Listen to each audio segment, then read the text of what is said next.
जय भोले की हर हर महादेव बम बम भोले। आज मैं श्री शिव महापुराण रुद्र संहिता युद्ध खंड का 20वां अध्याय सुना रही हूँ। शिव जी के गणों का असुरों से युद्ध करना। सुनिए। व्यास जी बोले, संत कुमार जी उस समय राहु उस पुरुष से छूटकर कहाँ गया? सूत जी कहते हैं, जब अमित तेजस्वी व्यास जी ने उस महामुनि से ऐसा पूछा तो संत कुमार जी ने कहा कि उसके छूटने पर वह बर्बर नाम से विख्यात हो गया और मानो अपना नया जन्म पाकर उसने अपने को धन्य माना तथा वह धीरे धीरे जलंधर के पास गया। वहां जाकर उसने शंकर जी की सब चेष्टा सुना दी। उसे सुन दैत्य राज को बड़ा क्रोध आया और इसने सब दैत्यों की सेना सजाने की आज्ञा दी। कालनेमी और शुंभ निशुंभ आदि सभी महाबली दैत्य तैयार होने लगे। एक से एक महाबली दैत्य करोड़ों करोड़ों की संख्या में निकल युद्ध के लिए तत्पर हुए। महाप्रतापी दिंधु पुत्र शिव जी से युद्ध करने के लिए निकला। उसके आगे महर्षि शुक्र और छिन्न राहु हुआ। फिर तो उसी समय जलंधर का मुकुट खिसक कर पृथ्वी पर गिर पड़ा। आकाश में मेघ छा गए और बड़े अपशगुन हुए। इधर इंद्र आदि सब देवताओं ने एक ही कैलाश पर शिव जी के पास पहुंच सब वृत्तांत कहा और यह भी कहा कि आपने जलंधर से युद्ध करने के लिए जो विष्णु को भेजा था वह उसके वशवर्ती हो तथा अब वे लक्ष्मी सहित जलंधर के अधीन हो उनके घर में निवास करते हैं। इस कारण अब देवताओं को भी वहां रहना पड़ता है। अतएव आप उसे मारकर हम सब की रक्षा कीजिए। देवताओं से यह सुन शंकर जी ने विष्णु को बुलाया। विष्णु जी शीघ्र आ उपस्थित हुए। तब शिव जी ने विष्णु जी से पूछा, हर्षिकेश, युद्ध में आपने जलंधर का संहार क्यों नहीं किया और बैकुंठ छोड़ आप उसके घर में कैसे चले गए? यह सुन विष्णु जी ने हाथ जोड़ नम्रता पूर्वक भगवान शंकर से कहा, उसे आपका अंशी तथा लक्ष्मी का भ्राता होने के कारण ही मैंने नहीं मारा है। वह बड़ा ही वीर और देवताओं से अजय है। इसी पर मुग्ध होकर मैंने उसे उसके घर में स्वयं निवास करने का वर दिया है तथा इसी कारण मैं वही रहता हूँ। विष्णु जी के इन वचनों को सुनकर भक्त वत्सल शंकर जी हंस पड़े। उन्होंने कहा, विष्णु, आप यह कहते हैं मैं उस दैत्य जलंधर को अवश्य मारूंगा। अब आप सब देवता जलंधर को मेरे द्वारा मरा हुआ ही जानकर अपने स्थान को जाइए। जब भगवान शंकर ने ऐसा कहा तो सब देवता संदेह रहित ही अपने स्थान को गए। इसी समय जलंधर अपनी विशाल सेना के साथ पर्वत के समीप आ कैलाश को घेर सिंहनाद करने लगा। दैत्यों के नाद और कोलाहल से शिव जी क्रोध हो गए। उन्होंने अपने नंदी आदि गणों को उससे युद्ध करने की आज्ञा दे दी। कैलाश के समीप भीषण युद्ध होने लगा। दैत्यों के आचार्य शुक्र जी अपनी मृत संजीवनी विद्या से सब दैत्यों को चिल्लाने लगे। यह देख शिव जी के गण व्याकुल हो गए और जाकर शुक्राचार्य को यह बात कह सुनाई। उसे सुनकर भगवान रुद्र के क्रोध की सीमा न रही। वे अपने भयंकर रूप से दिशाओं को प्रज्वलित करने लगे। फिर तो उसी समय उसके मुख से एक बड़ी भयंकर कृत्या उत्पन्न हुई। उसकी दोनों जंघा ताल वृक्ष के समान थी। वह युद्ध भूमि में जा सब असुरों का चरण करने लग गई। तब युद्ध भूमि में इस प्रकार विचरते हुए वह भृंगु जी के समीप पहुँचे और उन्हें शीघ्र ही अपनी योनि में गुप्त कर लिया। फिर स्वयं भी अंतर्ध्यान हो गई। शुक्र के गुप्त हो जाने से दैत्यों का मुख मलिन पड़ गया और वे युद्ध भूमि छोड़ भागे।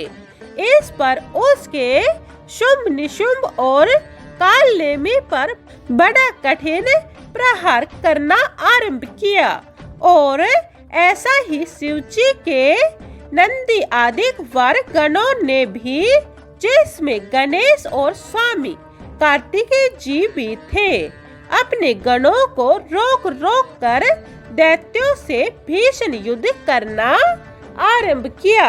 20वां अध्याय समाप्तम। जय भोले की 21वां अध्याय द्वंद्व युद्ध। सुनी संत कुमार जी बोले, शिवजी के गण प्रबल बलवान थे और उन्होंने जलंधर के शुंभ निशुंभ और महासुर कालनेमी आदि को पराजित कर दिया। यह देख सागर पुत्र जलंधर एक विशाल रथ पर, जिस पर लंबी पताका लगी हुई थी, चढ़कर युद्ध भूमि में आकर घोर गर्जना करने लगा। इधर जयशील शंकर के गण भी युद्ध में तत्पर हो गर्जन करने लगे। इस प्रकार दोनों सेनाओं के हाथी, घोड़े, रथ, शंख, भेरी तथा दोनों ओर वीरों के सिंहनाद से पृथ्वी व्याप्त हो गई। पश्चात जलंधर ने कुहरे के समान वाणों को फेंक कर पृथ्वी से लेकर आकाश तक व्याप्त कर दिया और नंदी को 5, गणेश को 5, वीरभद्र को एक साथ 20 बाण मारकर उसके शरीर को छेद दिया और मेघ के समान गर्जन करने लगे। यह देख रुद्र पुत्र कार्तिकेय जी ने भी दैत्य जलंधर को अपनी शक्ति उठाकर मारा और घोर गर्जन किया, जिसके आघात से पृथ्वी पर गिर पड़ा। परंतु वह इतना बली था कि शीघ्र ही उठ पड़ा और क्रोधाविष्ट हो कार्तिकेय पर अपनी गदा का प्रहार कर दिया। ब्रह्मा वरदान की सफलता के लिए शंकर पुत्र कार्तिकेय पृथ्वी पर सो गए। गणेश जी और नंदी भी व्याकुल हो गदा प्रहार से पृथ्वी पर गिर गए। वीरभद्र पर परिध का प्रहार किया। उसके लगने से वीरभद्र का सिर फट गया और बहुत सा रक्त बहने लगा। वीरभद्र व्याकुल हो धराशायी हुए।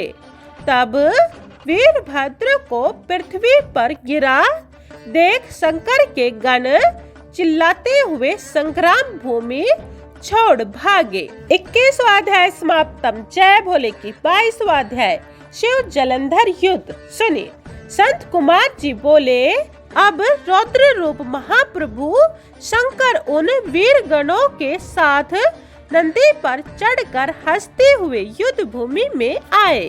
तब उनको आया देख उनके पराजित गण फिर लौटे और सिंहनाद करते हुए अपने आयुधों से दैत्यों पर प्रहार करने लगे। भीषण रूपधारी रुद्र को देख दैत्य भागने लगे।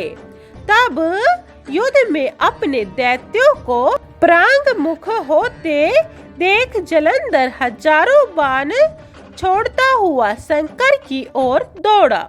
इतने में शंकर जी ने जलंधर के सब बाण जालों को काट अपने अन्य बाणों को आधे से दैत्यों को अपने फरसे से मार डाला। बलाहक का भी सिर काट दिया।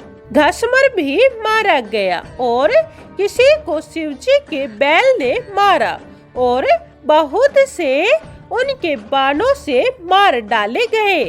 यह देख जलंधर अपने शुभाधिक दैत्यों को धिक्कारने और भयभीतों को धैर्य देने लगा, पर किसी प्रकार भी उसके भयग्रस्त दैत्य युद्ध को न आते थे।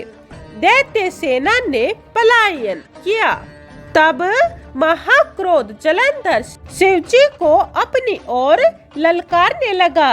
साथ ही उसने 70 बाण मारकर शिवजी को विद्ध कर दिया और भी बहुत से बाणों का प्रहार किया।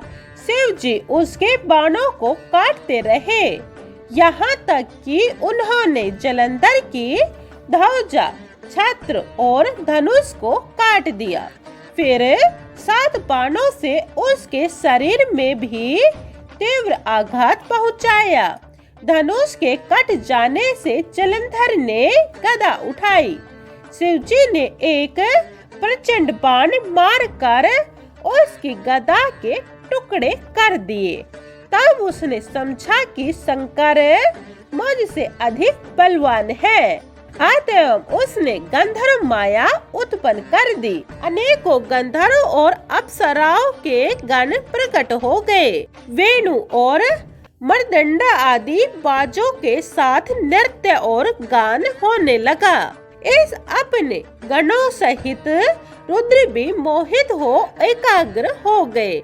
उन्होंने युद्ध बंद कर दिया। फिर तो काम मोहित जलंधर ने बड़ी शीघ्रता से त्रिनेत्र शंकर का रूप धारण कर वृक्ष पर बैठ पार्वती के पास पहुंचा। उधर जब पार्वती ने अपने पति शंकर को आते देखा, सखियों को त्याग वे आगे आई। उन्हें देख कामातुर जलंधर का वीर्यपात हो गया और उस पतन से वह जड़ भी हो गया। गौरी ने उसे दानव समझा। वह अंतर्ध्यान हो उत्तर की ओर मानस पर चली गई।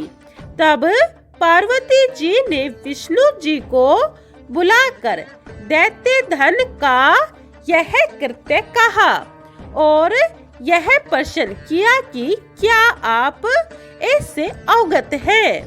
भगवान ने हाथ जोड़ सिर नवाकर उत्तर दिया, आपकी कृपा से मुझे सब ज्ञात है। हे माता, अब जो आज्ञा हो पालन करूं। जगत माता ने विष्णु जी से कहा, उस दैत्य ने जो मार्ग खोला है उसका अनुसरण उचित है। पार्वती जी की यह आज्ञा पाते ही विष्णु जी उनको शिरोधार्य कर छल करने के लिए जलंधर के नगर की ओर गए। 22वां अध्याय समाप्तम। जय भोले की। 23वां अध्याय वृंदा का पतिव्रत धर्म भंग। अगले वीडियो में सुने। जय भोले की। हर हर महादेव। बम बम भोले। अगर आपको हमारी वीडियो पसंद आई हो तो लाइक, शेयर और सब्सक्राइब जरूर करें। जय भोले।